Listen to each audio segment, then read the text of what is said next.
మోకాళ్లలో గుజ్జును పెంచి నొప్పిని తగ్గించి సర్జరీని దూరం చేసే ఫ్రీడమ్ వాక్. ఆంధ్రప్రదేశ్ అధికారంలో ఉన్నటువంటి వైఎస్ఆర్ కాంగ్రెస్ పార్టీ యొక్క మంత్రివర్గంలో అనేక మంది మంత్రివర్గ సభ్యులు తీవ్రమైనటువంటి పోటీ ఎదుర్కొంటున్నారు.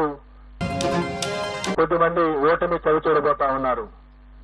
ఇందులో ముఖ్యంగా మనం ఆంధ్రప్రదేశ్ ముఖ్యమంత్రి శ్రీ వైఎస్ జగన్మోహన్ రెడ్డి గారు పులివెందుల అసెంబ్లీ నియోజకవర్గం నుండి భారీ మెజార్టీతో గెలవబోతా ఉన్నారు. అలాగే సిదిరి అప్పలరాజు గారు ప్రస్తుత మంత్రి పలాస నుండి ఓటమి చవిచూడబోతా ఉన్నారు. అలాగే ధర్మాన ప్రసాదరావు గారు శ్రీకాకుళం అసెంబ్లీ నియోజకవర్గం నుండి వారు గట్టి పోటీ ఎదుర్కోబోతున్నారు. నేను ఎక్కడైతే గట్టి పోటీ అని సంబోధిస్తానో అక్కడ మా మార్జిన్ ఆఫ్ ఎర్రర్ ఏదైతే ఉంటుందో +/- 3% లోబడి ఫలితం ఉండే అవకాశం ఉంటుంది. కాబట్టి +/- 3% ఉన్న దగ్గర నేను గట్టి పోటీ అని సంబోధించడం జరుగుతుంది. అలాగే పీడిక రాజన్న దొర సాలూరు అసెంబ్లీ నియోజకవర్గం నుండి గెలుపొందబోతా ఉన్నారు. అలాగే బొత్స సత్యనారాయణ గారు